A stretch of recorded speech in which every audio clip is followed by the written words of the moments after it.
Hello everyone, स्वागत करता हूं आपका मेरे YouTube channel maths with Harish Bisht में। गाइज, आज मैं मैथ्स स्टैंडर्ड का क्वेश्चन पेपर आगे सॉल्व करूंगा और आज मेरा क्वेश्चन है क्वेश्चन नंबर 19। तो क्वेश्चन नंबर 19 में बच्चों इस क्वेश्चन में क्या है कि आपको अभिकथन यानी असर्शन दिया है और आपको कारण यानी कि रीजन दिया है। तो आपको क्या करना है कि अभिकथन की जांच करनी है, क्या अभिकथन सत्य है, ट्रू है। फिर उसके बाद आपको रीजन यानी कारण की जांच करनी है, क्या वो सत्य है। फिर आपको ये चेक करना है कि अभिकथन के लिए जो कारण दिया गया है क्या वो सही है।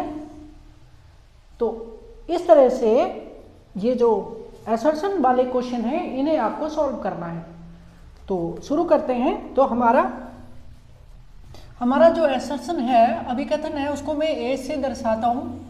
तो असर्शन है, हमें बिंदु दिए हैं, हमें मान लिया ये है P बिंदु और ये है Q बिंदु और इनको मिलाया और इनके कोऑर्डिनेट दिए हैं -3 और 10,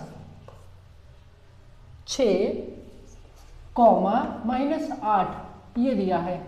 और कहता है कि इस PQ रेखा को, यानी जो PQ हमारा रेखाखंड है यानी लाइन सेगमेंट है, इसको एक बिंदु मान लिया, ये R बिंदु इसे काटता है और ये R बिंदु इससे काट रहा है। R बिंदु के कोऑर्डिनेट्स हैं -1 और 6, ठीक है। और ये किस रेशो में काट रहा है, तो रेशो में यहाँ पे लिखता हूँ M1 रेशो M2 के रूप में, जो कि है 2:7। ये बच्चों ये हमारा असर्शन है। आपको समझ आ गया होगा। पी के क्यू के कोऑर्डिनेट्स दिए हैं और आर के कोऑर्डिनेट्स जो कि विभाजन बिंदु यानी सेक्शन पॉइंट है, और ये आर बिंदु इस पी क्यू को 2:7 के अनुपात में बांट रहा है। अब हमें चेक करना है कि क्या ये अनुपात सही है, क्या ये जो कहा जा रहा है क्या ये सही है। तो इसको जांच करने के लिए आप चूँकि ये 1 नंबर का क्वेश्चन है तो जांच करने के लिए हम कम समय लगने वाले क्वेश्चन से लेंगे। और इसके लिए देखिए जांच के 2 तरीके हैं। पहला तरीका है सेक्शन फॉर्मूला, मैं आपको दोनों के बारे में बताता हूँ। पहला है विभाजन सूत्र, विभाजन सूत्र यानी कि सेक्शन फॉर्मूला, और दूसरा मैं ले लेता हूँ रेशो यानी अनुपात निकालने का सूत्र, स्पेशल फॉर्मूला, जिसे हम रेशो निकालते हैं, अनुपात ज्ञात करने का सूत्र। ये अब अगर मैं अनुपात ज्ञात करने का सूत्र लेता हूं तो ये सूत्र कम समय लगाता है, विभाजन सूत्र ज़्यादा समय लगाएगा। तो हम इसका प्रयोग करते हैं, ओके, और इसका प्रयोग करते हैं और इसे हम विभाजन सूत्र को हटा देते हैं। तो अनुपात ज्ञात करने का सूत्र मैं लगाता हूँ यहाँ पर, जो कि हमारा ये होता है x = k x2 + x1 / k + 1। बच्चों मैंने इस रेशो को k + 1 मान लिया है, ठीक है। अब मैं ये चेक करता हूँ और देखता हूँ क्या ये रेशो आता है। तो आपको भी यही लगाना है, यानी कि रेशो चेक करने के लिए, रेशो कैलकुलेट करने के लिए जो फॉर्मूला लगाया जाता है रेशो निकालने का, वो लगाया मैंने। अब मैं क्या करता हूँ, x की जगह ना ये भरूंगा।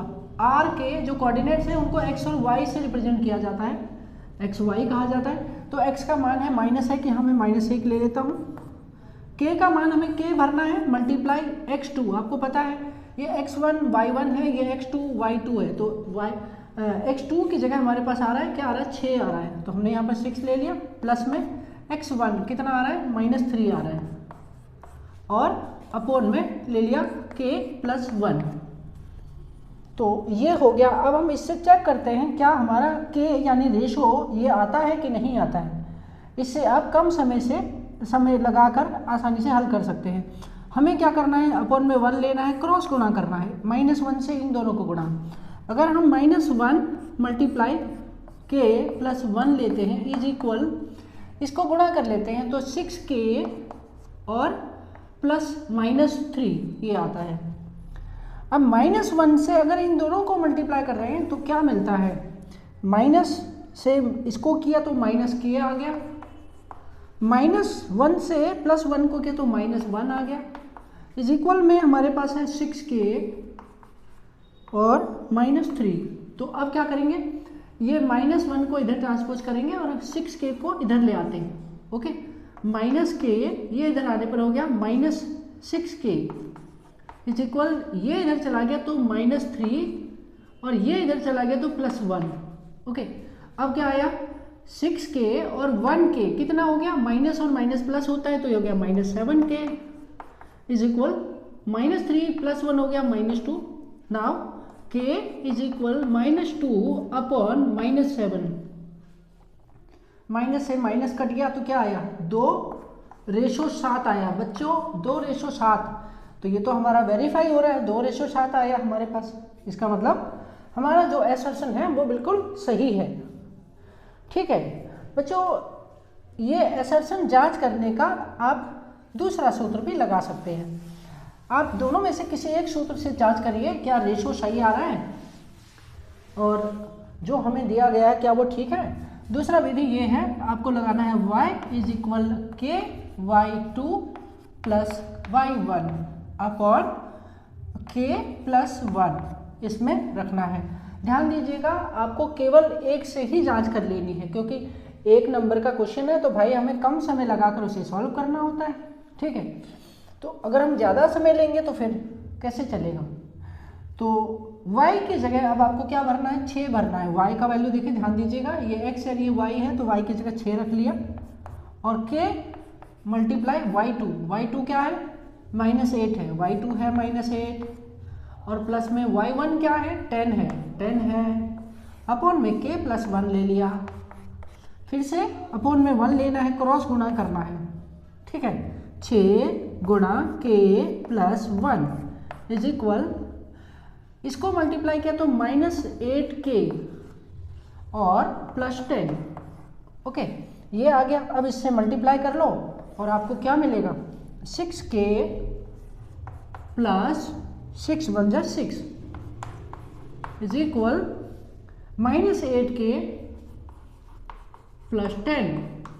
ये अब यदि हम ये 8k को इधर ले आते हैं तो ये हो गया 6k प्लस 8k और ये है +10, ये इधर जाने पर हो गया -6। ओके, तो ये है हमारे पास 8 और 6, ये हो गया 14, 14k बराबर 10 में से 6 चला गया 4 तो k बराबर आ गया 4/14। ओके, 2 से कैंसिल किया 2/7, क्या रेशो निकला, 2:7। तो बच्चों आपने देखा, इन दोनों में से आपको केवल एक ही विधि लगानी है, या तो ये फॉर्मूला लगाइए या पहले वाला। ठीक है, हमने दोनों से पाया कि k बराबर आया 2:7, 2:7 हमारा मैच कर रहा है। इसका मतलब हमारा जो असर्शन है वो बिल्कुल सही है। अब मैं इसे हटाता हूँ और लिखता हूँ इसका डिसीजन। ओके, और तो हमारा जो असर्शन है वो ट्रू है। ठीक है, मतलब सत्य है। ये पहली जांच आपने कर लेनी है। अब हम करते हैं दूसरे यानी कारण की जांच। तो अब हम कारण ले लेते हैं और तो भाई हमारा कारण है, कारण यानी कि रीजन। तो रीजन हमें दिया है, बोला कि 3 बिंदु यानी 3 पॉइंट है ABC और वो कॉलिनियर हैं। ठीक है, और 3 पॉइंट हैं, 3 बिंदु A, B और C। कहता है कि वो संरेखी होते हैं। संरेखी कब होते हैं, संरेखी मीन्स होता है कॉलिनियर, मतलब एक ही रेखा में। संरेखी का मतलब हो गया एक ही रेखा में। तो 3 बिंदु मान लिया ये A, B, C, अगर इनको हम मिला दें तो तीनों बिंदु एक ही रेखा पर हुए तो इन्हें कॉलिनियर कहेंगे। ठीक है बच्चों, तो अब ये बोल रहा है कि कॉलिनियर कब होते हैं। ठीक है, कॉलिनियर तब होते हैं जब AB plus BC equal AC हो। तो भाई ये तो बिल्कुल सही है।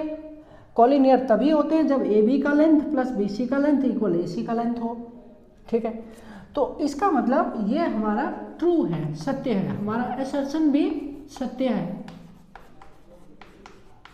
क्योंकि जो असर्शन हमें दिया है वो भी सही बात कहता है कि ए बी सी तब कॉलिनियर होते हैं जब A B plus B C equal A C हो। बिल्कुल सही। अब हमें चेक करना है कि क्या ये सही रीजन है। ठीक है, क्वेश्चन 1 के लिए तो इसके लिए मैं आपको ये कहूँगा कि अगर हम P R plus R Q का सम करते हैं तो क्या निकलता है, पी क्यू निकलता है। ओके, इसका मतलब ये हुआ कि ये इसका सही रीजन है। ठीक है, अगर हम P Q plus R Q को जोड़ेंगे तो क्या निकलेगा, पी क्यू निकलेगा। भाई आपको पी आर की लेंथ निकालनी है और पी आर क्यू की लेंथ निकालनी है। ठीक है, आपका जो है दूरी सूत्र से, और इन दोनों दूरियों को जोड़ेंगे तो पी क्यू के बराबर होगा। ओके, तो इसका मतलब ये हमारा रीजन इसके लिए सही है, तो हम आंसर ढूंढेंगे। तो अब हमें आंसर क्या मिला बच्चों, क्वेश्चन नंबर 19 के लिए हमें जो आंसर मिला वो मिला ऑप्शन नंबर ए में। ठीक है, असर्शन और रीजन दोनों सही हैं और रीजन असर्शन की सही व्याख्या करता है, यानी कि सही एक्सप्लेनेशन है। तो आंसर हम जाएंगे ऑप्शन ए के साथ। ये हमारा इस क्वेश्चन का आंसर हो गया।